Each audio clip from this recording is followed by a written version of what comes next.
Bonjour à tous. Avant tout, Lucie et moi, on souhaite vous remercier d'être ici présents pour suivre l'atelier sur l'actuaire 2.0, les stratégies pour l'automatisation et la transformation digitale. Avant de commencer, on va se présenter assez brièvement. Moi, je suis Brice Balagourou, directeur associé chez Hypatia Advisory, et je suis accompagné de Lucie Kemener, directrice associée chez Dynamo Analytics. Je vais laisser la parole à Lucie pour qu'elle puisse introduire le sujet, notamment en faisant le diagnostic de l'actuaire d'aujourd'hui, c'est-à-dire l'actuaire 1.0. Bonjour à tous et à tous. Vous trouvez actuellement à l'écran la réponse de l'Institut des actuaires à la question « Qu'est-ce que c'est un actuaire ?» En repensant à nos intentions initiales au début de nos carrières, beaucoup d'entre nous imaginaient probablement un parcours aligné avec cette description. Cependant, au cours de notre séance ce matin, nous allons plonger dans la réalité de nos rôles quotidiens et quelles pressions faisons-nous face et comment notre rôle réel diffère-t-il de cette vision. Et, spoiler alert, nous pensons qu'il existe une opportunité pour nous d'amplifier de manière significative de nos contributions aux entreprises et aux industries dans lesquelles nous travaillons.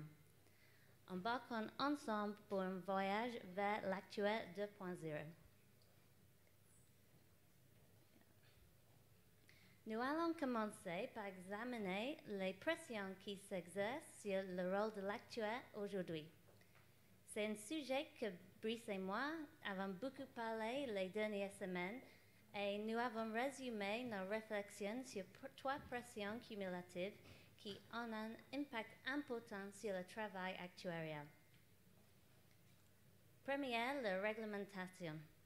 Le paysage de la rigueur de l'acte réglementaire et la demande de précision et de transparence dans nos processus de modélisation augmente, à cela nous place devant un défi permanent et un besoin d'adaptation sans se renouveler.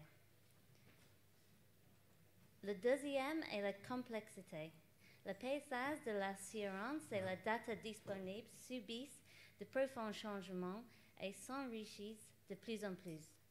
Alors que nous cherchons à tirer parti de cet enrichissement, nous nous retrouvons en réalité à naviguer dans un monde où les exigences en matière de modélisation complexe est de plus en plus intense. Et la dernière est la vitesse. Le délai de partage et de communication d'informations se réduit de plus en plus. Les parties prenantes externes attendent des rapports rapides, ce qui demande l'agilité dans nos processus. Ces pressions, lorsqu'elles sont combinées, façonnent les complexités de notre travail quotidien.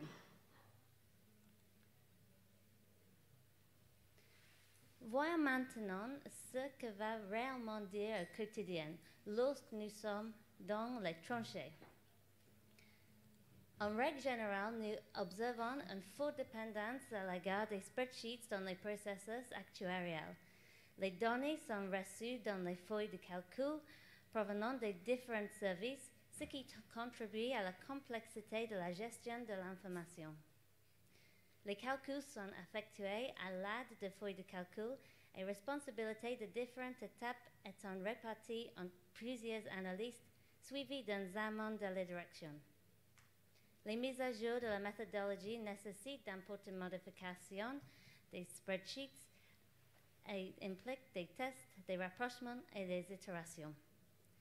Les rapports nécessitent des mises à jour, des liens et un contrôle de version, des tâches généralement confinées à des personnes qui ajoutent un niveau très élevé de risque opérationnel.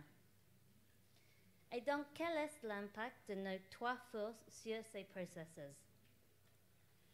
Le premier, c'est l'augmentation d'effectifs, souvent réalisée par des consultants chers.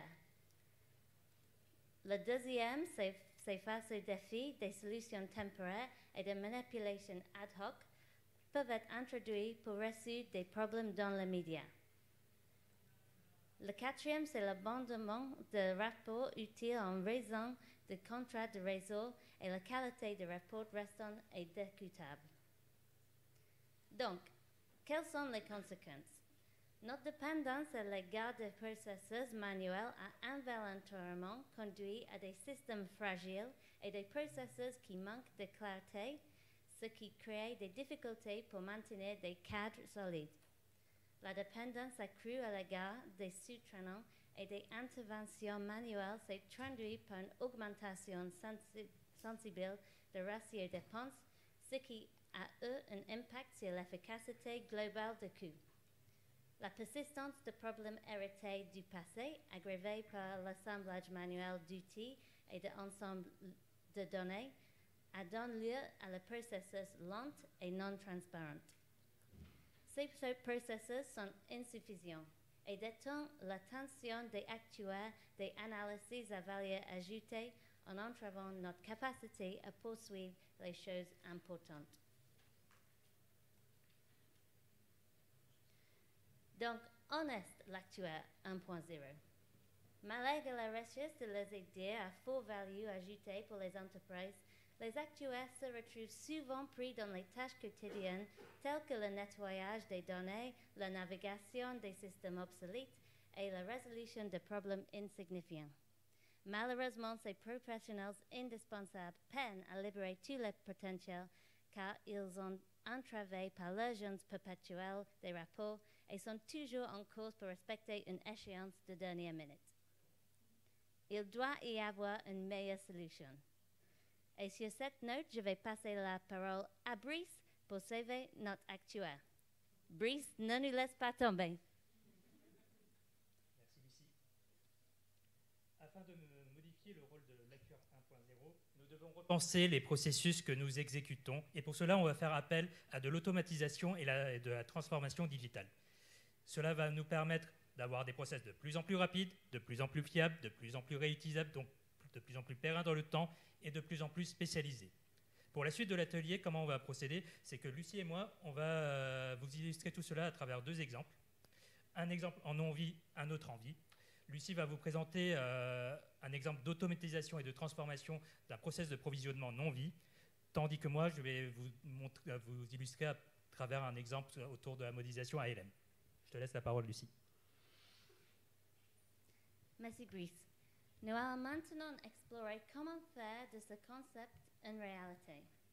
Allons, plongeons au cœur de l'automatisation des modèles actuariels.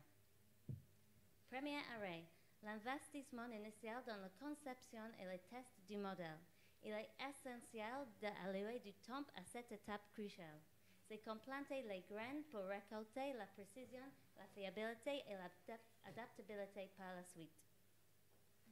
Maintenant, parlons de processus algorithmiques. Imaginez-le comme une épine dorsale de notre modèle.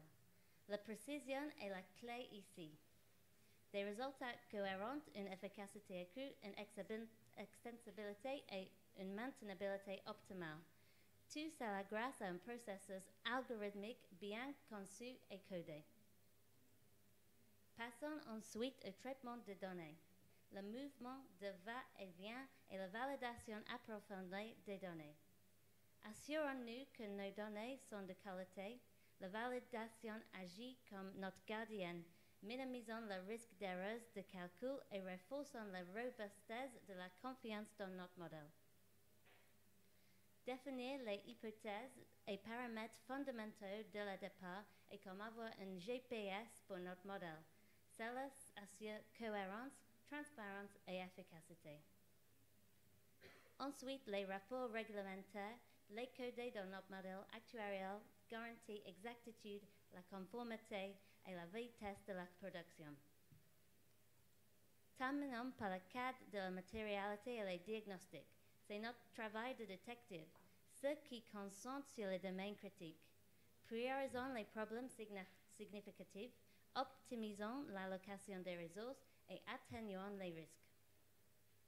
En bref, chaque étape de l'automatisation renforce nos outils et nous rend plus aptes à faire face aux complexités de la science actuarielle, de la modélisation financière et de la production de rapports.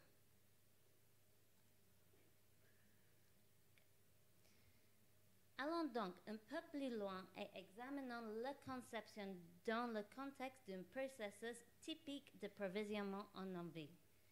Tout d'abord, vous devez clairement définir les objectifs de l'automatisation des processus de provisionnement, identifiant les types spécifiques de lignes d'affaires ou des types de polices à inclure. Rassemblage les données relatives aux sinistres et aux polices en les intégrant directement au système de souscription, de gestion des sinistres et de gestion financière. Mettre en œuvre des processus solides pour nettoyer et traiter les données manquantes ou incohérentes. Mettre en place des contrôles de validation pour garantir l'exactitude et la fiabilité des données. Ensuite, une fois que nous avons nos données, nous devons nous transformer dans le format dont nous avons besoin pour le provisionnement et nous les comparons avec celles qui avons la dernière fois. Cela impliquera probablement utiliser des algorithmes de segmentation pour classer les données en fonction de leurs caractéristiques, construire des triangles de développement de sinistres, et ensuite introduire une structure des indices, des benchmarks et des autres paramètres. Nous sommes maintenant prêts à lancer le processus de provisionnement. Exécuter des techniques de provisionnement actuelles qui peuvent inclure les méthodes standards, stochastiques et machine learning. Intégrer les capacités automatisées de sensibilité et de scénario. Et sortir et revalider les résultats.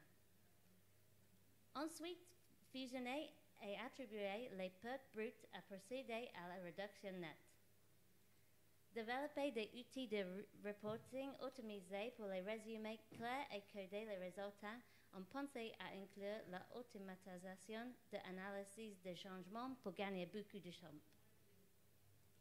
Les résultats finaux et l'attribution sont documentés dans le système.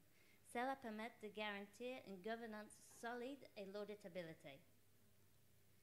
Finalement, assure une intégration directe avec les processus en aval et le rapport afin de faciliter un flux de travail cohérent. OK, nous sommes arrivés. Nous avons maintenant conçu un modèle de provisionnement non-vie entièrement automatisé.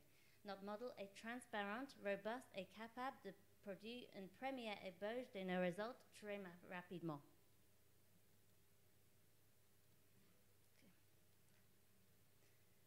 Mais quoi de faire l'actuaire maintenant? Comment l'actuaire peut-il se fier aux résultats du modèle? Pour naviguer dans un modèle actuarial automatisé, les cadres de matérialité et les diagnostics sont des guides indispensables, car il s'agit de concentrer l'attention de l'actuaire là où elle est le plus nécessaire. Très bien, voyons quelques exemples dans le contexte de notre modèle de provisionnement. Premièrement, la qualité de données qui comprendra généralement des vérifications de l'exhaustivité et de la cohérence des données. Maintenant, les considérations de matérialité.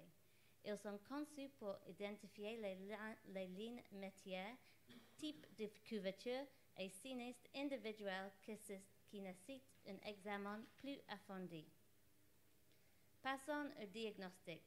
L'analyse de fréquence et de sévérité identifie les changements dans la tendance qui peuvent nécessiter des ajustements dans nos hypothèses de réserve. L'identification des outliers se concentre sur l'activité de sinistre inhabituelle, les métriques de réserve utilisant des ratios pour signaler d'éventuelles insuffisances, et la surveillance des tendances de perte suit le changement dans les ratios de perte et les tendances émergentes. Tous ces diagnostics peuvent être potentiellement améliorés par les techniques de machine learning. Et enfin, bien sûr, nous devrons ajouter tous les contrôles possibles autour de l'intégration avec les processus en aval et la conformité réglementaire. La conception de notre modèle est enfin terminée. Alors maintenant, entrons dans la phase 2, l'événement principal, on lance le modèle. Notre premier jet de résultats sera produit grâce à une mécanique au début à la fin. Nos interfaces de données DN défient et une validation rigoureuse font tourner nos processeurs en toute confiance et avec fonctionnement rapide. La technologie a fait le gros du boulot, ce qui donnait à notre actuaire la liberté de se concentrer sur l'interprétation des résultats et les diagnostics que nous avons conçus guident l'attention de l'actuaire là où c'est vraiment nécessaire et faciliter la narration du résultat. Je vais passer la parole à Brice pour qu'il appose sa vision de l'automatisation à l'assurance vie. Merci Lucie. Comme vous savez, de nombreux actuaires ont mis en place ces dernières années une certaine forme d'automatisation autour de leur process d'exécution de modèles, qui sont souvent jugés longs et source de problèmes.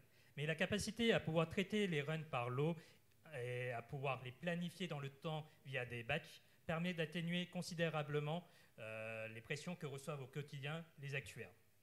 Cependant, les process d'avant et après exécution de run, c'est-à-dire les process de traitement de données ainsi que les process d'extraction et de consolidation des résultats, nécessitent à être automatisés davantage, car les actuaires aujourd'hui sont d'une part confrontés à de multiples prods réglementaires, S2, IFRS 17, MCEV, et d'autre part à d'autres productions d'indicateurs internes propres à leur entreprise d'assurance, et tout ça dans des délais très serrés.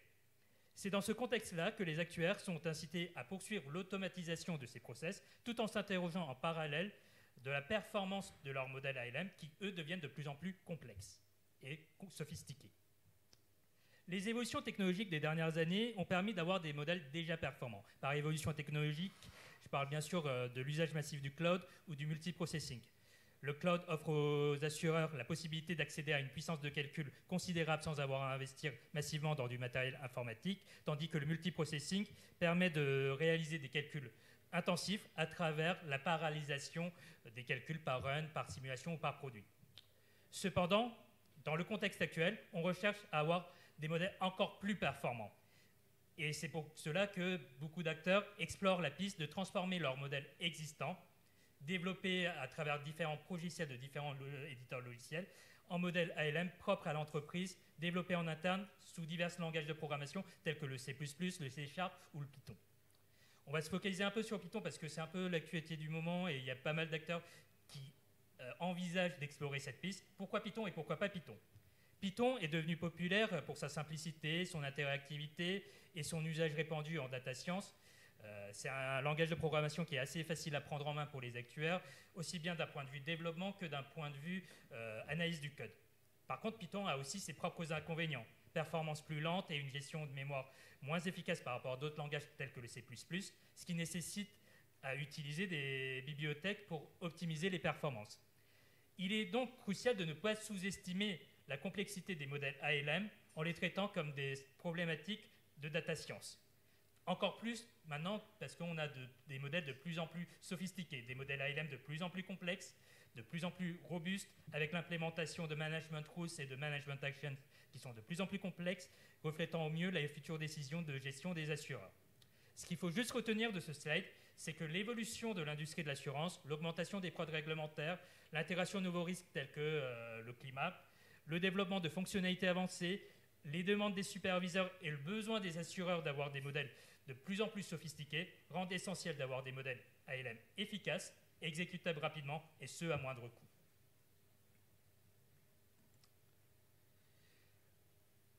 Alors que de nombreux acteurs explorent actuellement la piste de développer leur propre modèle ALM en interne, il est essentiel de se poser la question s'il s'agit d'une solution réelle pour optimiser les performances des modèles. Pour ma part, la réponse est mitigée. Selon moi, il ne faut pas simplement prendre le modèle actuel tel quel et le transformer. Vous savez, dans les projets de transformation, il y a deux grands types de stratégies. Il y a le transformer puis corriger ou le corriger puis transformer.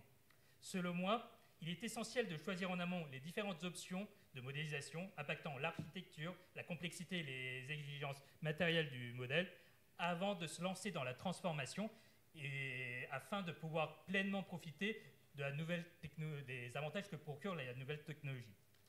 Dans ce slide, je vais vous présenter quelques exemples d'options. C'est une liste non exhaustive, mais c'est juste pour vous donner quelques exemples. Premier exemple, c'est les pas de projection. Les produits d'assurance vie, vous savez, ce sont des produits à long terme qui nécessitent de projeter des cash flows en 30 et 50 ans sous S2.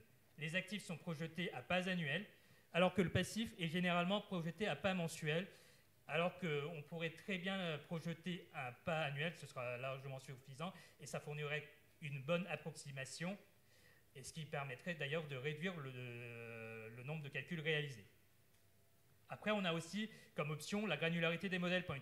Différentes approches réduisent le nombre de données qui sont en input du modèle, diminuant ainsi les calculs nécessaires pour projeter les cash flows de passifs. L'une d'entre elles, c'est de regrouper les polices selon leurs caractéristiques communes. Bien qu'intuitive, cette approche atteint rapidement ses limites. Après, on a des méthodes beaucoup plus avancées qui sont basées sur l'apprentissage automatique, qui examinent les similitudes non seulement dans les caractéristiques des polices, mais également dans les résultats des projections, améliorant ainsi les performances des modèles et dans le cas du full ALM, la faisabilité du modèle. Ça permet de faire une bonne transition avec le troisième point, c'est les différentes approches de modélisation. Pour rappel, l'une des plus grandes complexités de la modélisation ALM, c'est de prendre en compte les interactions actives-passives, qui se font exclusivement à travers deux mécanismes, et ce, à chaque pas de projection et dans chaque simulation, l'APB et le comportement dynamique des assurés. La première approche, c'est le flexing. Le flexing, c'est quoi? C'est projeter vos cash flows de passifs dans un modèle distinct de celui de l'actif, et à l'issue duquel on va avoir des cash flows de passifs déterministes sans PB. Puis, on va faire interagir ces cash flows-là dans un autre modèle où il y a l'actif, et on va faire interagir du coup avec l'actif. En gros, ce qu'on va faire, c'est qu'on va tordre le passif à travers des ratios d'ajustement que l'on appelle des ratios de flexing, et afin juste de prendre en compte les interactions actives-passives. Le flexing permet des temps de calcul rapides, mais en même temps, il va entraîner des approximations liées à ces ratios d'ajustement. Ce qui met d'ailleurs en évidence qu'il est important de bien calibrer ces ratios-là, c'est-à-dire de choisir les bons drivers avant de monter notre modèle. Après, on a la deuxième approche, c'est la full ALM, qui consiste à modéliser les flux de passifs directement dans le modèle ALM, de telle sorte qu'actifs et passifs puissent évoluer de façon dynamique. La full ALM présente des avantages et des inconvénients par rapport au flexing. Côté avantage, les résultats seront beaucoup plus précis, il y aura moins d'erreurs opérationnelles parce que tout se passe dans un seul et unique modèle. Par contre, côté inconvénient, c'est que les calculs seront beaucoup plus complexes, l'architecture sera beaucoup moins rigide, on va utiliser de façon intensive de la mémoire et la parallélisation des calculs sera beaucoup plus limitée. Après, on a d'autres options dans le slide. Pour faire simple, il y a l'usage efficient de la parallélisation des runs, la réduction du nombre de variables à calculer, la réduction du nombre de variables à faire sortir en output du modèle ou la réduction du nombre de simulations sur lesquelles on va se baser pour faire nos calculs stochastiques. Ce qu'il faut juste retenir de ce slide, c'est que le développement en interne d'un modèle ALM offre des avantages indéniables, tels que des performances d'exécution améliorées, une automatisation accrue, un meilleur contrôle des coûts et un potentiel pour l'évolution du rôle de l'actuaire grâce à une expertise interne en termes de modèle. Par contre, ces avantages doivent être évalués en tenant compte de la complexité du modèle, de la nécessité d'une documentation régulière, d'une validation plus fine des évolutions de modèle et d'une maintenance continue du modèle. Je te laisse la parole, Lucie, pour que tu puisses présenter les stratégies d'automatisation et de transformation. Merci Brice. Nous venons de présenter plusieurs éléments accompagnant de transformation du métier d'actuaire et le potentiel impact sur notre rôle futur. Si nous devions nous donner quelques conseils relatifs à l'adoption de l'évolution de nos métiers, ce sera l'utilisation de la technologie dans l'automatisation du modèle actuariel améliore l'efficacité, la précision et l'adaptabilité. Cela permet aux actuaires de se concentrer sur des tâches à plus forte valeur ajoutée, d'améliorer la qualité de l'analyse et d'assurer que la fonction actuarielle s'aligne sur les besoins en changement de l'entreprise et du paysage réglementaire. Thinking big, se mettent de s'assurer que l'initiative va au-delà de la simple rationalisation des tâches et devient un outil stratégique pour l'organisation. La intégration de cas de matérialité et des diagnostics garantit que le modèle minimise les risques, maintenant la cohérence et se concentre sur les facteurs clés et soutient la prise de décision stratégique. Vous devez accepter quelques compromis. Bien que l'automatisation des modèles actuariels offre de nombreux avantages, elle implique également des compromis que les actuaires peuvent être amenés à accepter. Par exemple, les actuaires peuvent devoir révéler le défi d'expliquer les résultats du modèle aux parties prenantes lorsque des questions sont posées sur des classes de faible matérialité qui en a peut-être reçu une attention actuarielle minimale, car ils ont exclusivement appuyé sur les résultats automatisés. Les modèles automatisés nécessitent également une surveillance continue et une maintenance. Il est nécessaire d'investir du temps pour s'assurer qu'ils restent précis et alignés sur l'évolution des conditions commerciales, des règlements et des sources de données. Les actuaires peuvent être amenés à accepter la responsabilité d'examens fréquents et d'une intervention lorsque cela est nécessaire. Et enfin, ne avoir peur. L'automatisation des modèles actuariels doit être considérée comme une évolution de la profession plutôt comme une menace pour la sécurité de l'emploi. Le message clé que nous vous adressons aujourd'hui, c'est que les actuaires peuvent tirer parti de l'automatisation pour renforcer leur rôle, augmenter leur productivité et leur contribution stratégique. Et sur cette point, je vais passer la parole à Brice pour comparer le rôle et les activités d'actuaire 1.0 et 2.0. Merci Lucie. Dans ce slide, ce qu'on va vous présenter, c'est comment l'automatisation et la transformation digitale va transformer le métier d'actuaire ainsi que son regard sur les process actuariels, sur la technologie, sur les données et sur la gouvernance. Et en même temps, je vais vous donner quelques stratégies concrètes pour pouvoir y parvenir. En termes de process actuariel, l'actuaire d'aujourd'hui pense que les process sont trop chronophages, sont difficiles à automatiser, qui sont trop spécialisés pour être délégués à des équipes non actuarielles et que le travail actuariel est manuel par nature et doit le rester en raison de sa complexité. L'actuaire 2.0, quant à lui, sera beaucoup plus concentré à l'analyse des résultats et des activités stratégiques à forte valeur ajoutée. Pour y parvenir, il y a 4 stratégies. Déjà, mettre en place une feuille de route avec priorisation des process à automatiser afin de ne pas les considérer de manière isolée, mais plutôt dans toute sa globalité. 2, savoir identifier quelle stratégie d'automatisation mettre en place en fonction de la complexité de votre process que vous souhaitez automatiser. Il y a le corriger puis automatiser et le automatiser puis corriger. 3, prendre conscience que la phase d'automatisation, c'est votre worst case, c'est-à-dire c'est là où on va devoir gérer tous les scénarios où les choses se passent mal.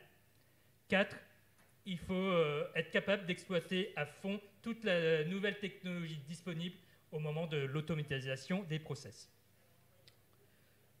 En termes de technologie, l'actuaire d'aujourd'hui pense que c'est une solution miracle qui va résoudre tous les problèmes, que ce soit des problèmes de process ou d'analyse de résultats. Les actuaires d'aujourd'hui se retrouvent souvent responsables de l'implémentation de la technologie et selon eux, les partenariats technologiques utilisés entraînent des coûts excessifs et des délais d'implémentation longs. L'actuaire 2.0, quant à lui, va plutôt déléguer toute la partie implémentation au service IT. L'actuaire 2.0, lui, va plutôt élaborer des exigences commerciales et fournir un aperçu et une assistance pendant le développement. En même temps, il va avoir accès à un large éventail de technologies pour améliorer les process et leur performance. Comment y parvenir? Déjà, il faut savoir investir sur des technologies durables, tout en anticipant les coûts cachés. 2, intégrer la nouvelle technologie le plus tôt possible dans les équipes. afin d'optimiser le retour sur investissement. 3, pour chaque besoin spécifique, être capable de développer un outil spécifique qui va être interconnecté avec les autres outils du process. En termes de ressources, l'actuaire d'aujourd'hui est fortement impliqué dans toute la chaîne actuarielle. C'est-à-dire qu'il va intervenir dans la préparation des données, dans la gestion des entrepôts des données, dans la construction des modèles, dans la production des chiffres, dans le reporting, dans l'analyse, etc., etc. Ils vont même intervenir dans la validation des résultats. L'actuaire 2.0, quant à lui, prendra plus de hauteur dans les réflexions. Ce sera plutôt un actuaire qui va être plus concentré sur l'application des notions actuarielles que sur le process. Le métier d'actuaire deviendra de plus en plus stratégique et il sera possible de créer beaucoup plus de valeur ajoutée qu'aujourd'hui.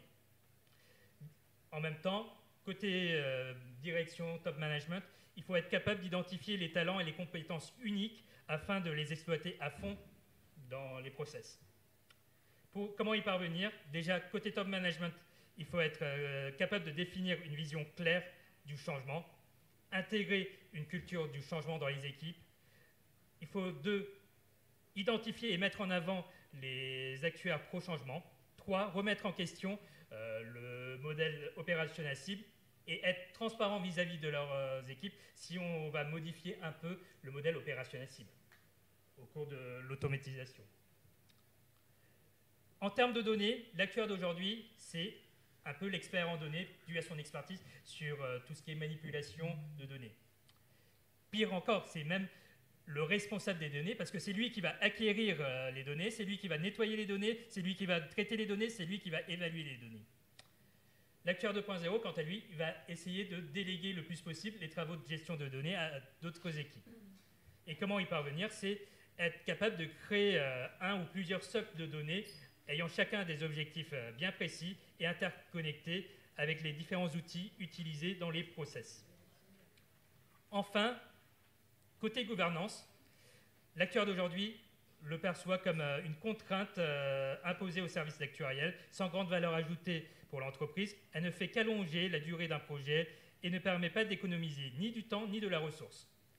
L'actuaire 2.0, quant à lui, sera beaucoup plus ouvert à la gouvernance parce qu'il verra que la gouvernance prendra un rôle beaucoup plus important lié à l'automatisation des process et sera même ouvert à avoir une gouvernance plus solide, axée sur des objectifs clairs, limitant la complexité inutile et réduisant les erreurs et le temps de correction consacré. Et pour cela, comment y parvenir? C'est mettre en place plus de comités favorisant les prises de décision avec une intervention beaucoup plus accrue des actuaires.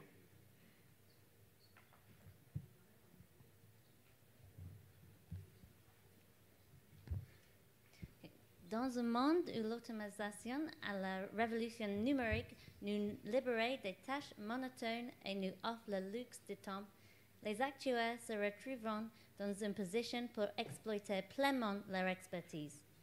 Notre travail sera soit réimaginé afin que nous puissions exploiter des analyses rapides et cibles pour renforcer l'évaluation des risques, innover en matière de modèles et façonner le paysage de la gestion financière. Notre contribution stratégique sera considérée comme cruciale pour le succès de l'organisation car elle garantira que chaque décision est étayée par la précision et la clairvoyance. Pour compléter un peu la conclusion de Lucie, durant tout l'atelier, on vous a montré à quel point l'automatisation et la transformation digitale offrent de nombreux avantages. Cependant, en guise d'ouverture, il est intéressant de les mettre au regard des risques potentiels liés à une utilisation excessive ou mal dirigée de ces technologies, aussi bien en actuariat vie qu'en actuariat non-vie. Pour imaginer l'idée, l'automatisation et la transformation digitale cherchent à affiner notre perception du tableau qui se présente devant nous, en optimisant chaque pixel.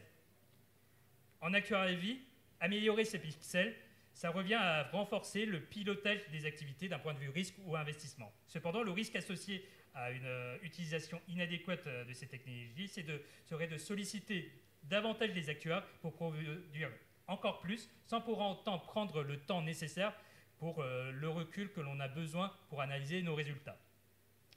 En actuariat non-ville, l'amélioration des pixels vise à rendre les données beaucoup plus expressives, en particulier grâce à l'usage du machine learning. Cependant, le risque serait que, en cherchant à perfectionner chaque détail, on finisse par brouiller l'image du vue d'ensemble que nous observons.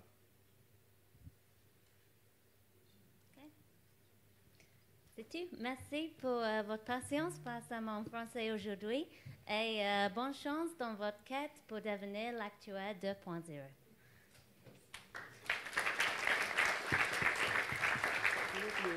Le slide de... Vous aviez avant pour les gens. Je vais lire ça.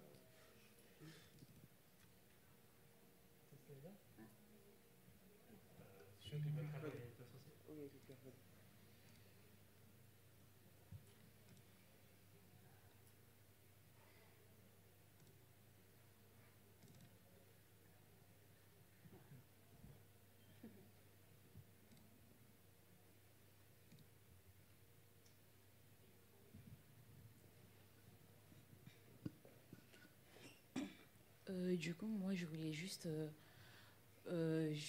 voir, avoir votre avis sur ce que vous dites Actuaire 2.0, parce qu'aujourd'hui, ok, je gère les formations d'actuaires, ils proposent du coup des ateliers, enfin, ils proposent des cours sur la modélisation, sur plein de trucs.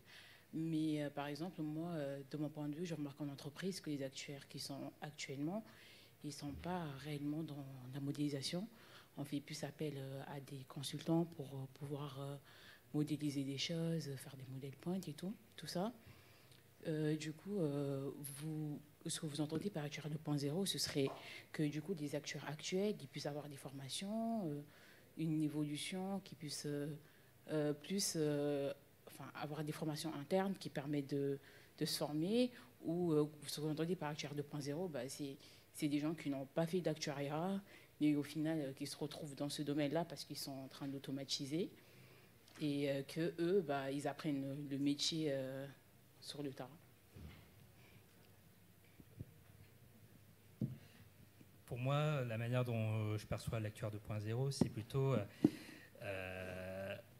en fait, aujourd'hui, on est en train de faire pas mal de choses pour automatiser les process, pour transformer un peu, pour qu'on puisse exécuter les choses de façon de plus en plus rapide et tout.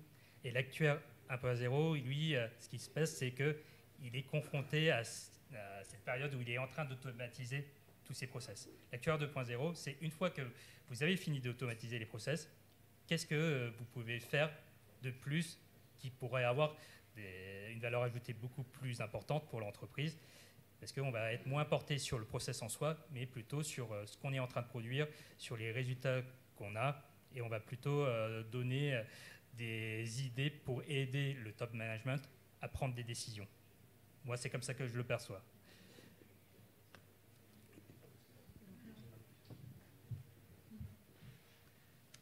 Merci, bonjour, merci beaucoup pour la présentation. Moi, j'ai une question. Donc, effectivement, la modernisation et la transformation de la chaîne calculatoire est un sujet pour tous les acteurs du marché. Mais comme vous le dites, aujourd'hui, les acteurs sont très pris par la production multinorme. Ils sortent aussi de projets très coûteux. IFR 17, CSRD qui arrive. Concrètement, pour un acteur qui n'a pas encore beaucoup investi sur la modernisation, quelle est votre vision du projet qui doit être mis en œuvre? Est-ce que c'est un gros projet de transformation de bout en bout qui va coûter très cher, qui va durer sur plusieurs années, ou est-ce qu'il faut plutôt s'attaquer, avoir une approche par point de process douloureux, s'attaquer d'abord à des petites parties du process et puis monter brique par brique pour moderniser la chaîne? Quel est votre avis sur l'approche à avoir? Mon avis, mon expérience, c'est possible de choisir un petit pas, par exemple, la production de technical provisions, et faire juste ça, parce qu'il y a beaucoup de temps de gagner avec ça. Mais globalement, c'est mieux pour l'organisation si c'est juste un petit pas ici, un petit pas ici. Là, c'est tous les processus flow au début à la fin. Mais ça, c'est vrai, c'est un gros une grande décision, un gros investissement de temps. Il y a beaucoup de stakeholders. Donc, c'est mieux de faire think big et faire le grand process. Mais aussi, c'est possible de prendre des petits pas plus tactiques pour gagner de temps ici et là.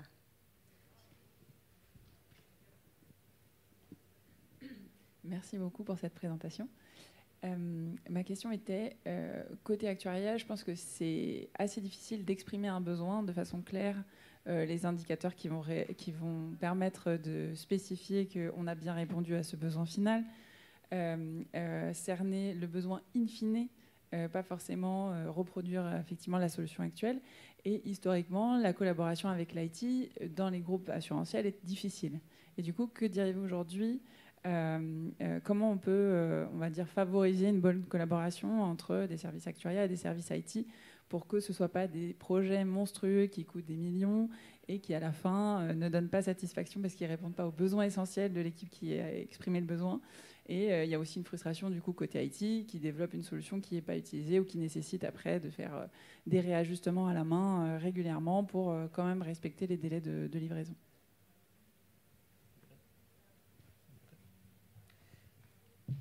En fait, pour moi, la manière dont, pour, on va dire, améliorer un peu les échanges entre les IT et les acteurs, parce que je sais que de base, c'est assez compliqué, parce que les IT ont une vision des choses et nous, les actuaires, on a une autre vision des choses, c'est de pouvoir recruter des profils actuaires, mais qui sont intéressés par l'aspect IT.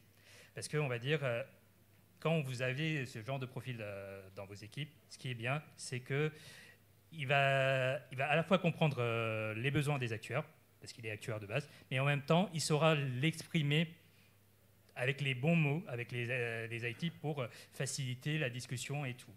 Et il faut aussi que cette personne-là soit capable de monter de façon assez régulière des points en fonction du projet dans lequel vous êtes, des points avec les IT et les métiers, juste pour que la communication puisse se passer le plus transparent possible et le plus efficacement possible. Moi, c'est comme ça que je le vois. Après, je ne sais pas si tu as d'autres idées.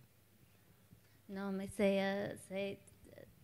as raison. Le IT et aussi le légal de taille d'implémentation, c'est un gros pas que je pense que souvent on pense que c'est 1 mois, 2 mois c'est fait, mais c'est peut-être 6 mois du projet pour avoir tous nos besoins en place de commencer le projet.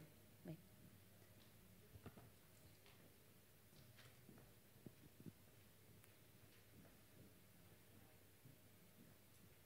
Excusez-moi, merci beaucoup pour cette présentation. Je reviens juste sur la notion de l'actuaire 0.0. J'ai dit c'est un actuaire qui va se concentrer sur, beaucoup plus sur les concepts actuariels. Et là, je me pose la question, est-ce que on n'est pas en train d'aller plutôt vers un actuaire qui va élargir plus ses compétences et qui va plus s'intéresser à ces technologies et notamment sur tous ces sujets-là? Parce que pour pouvoir interpréter les résultats, pour pouvoir challenger ce que font l'IT, à mon avis, je pense qu'on a besoin de monter en compétence sur ces sujets-là. Et j'ai du mal à voir comment, en se détachant, en déléguant toutes ces tâches-là, à continuer à avoir la maîtrise sur nos sujets. Je ne sais pas si vous avez expérimenté déjà cette vision d'actuaire 0.0 dans une structure ou pas. Je pense avec le changement, ça change la vie, le travail des analystes au début de carrière.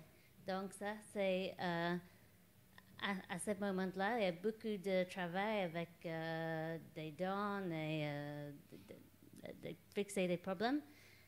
Mais avec un système vraiment optimisé et des diagnostics, le Le travail pour les analystes au début de carrière, c'est d'interpréter les résultats, de chercher les diagnostics, de penser de la tendance qui émerge. Et c'est une différente carrière du début. Mais oui, il y a un change, c'est un change.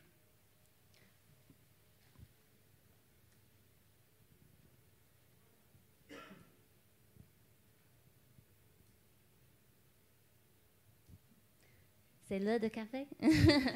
Merci beaucoup tout le monde.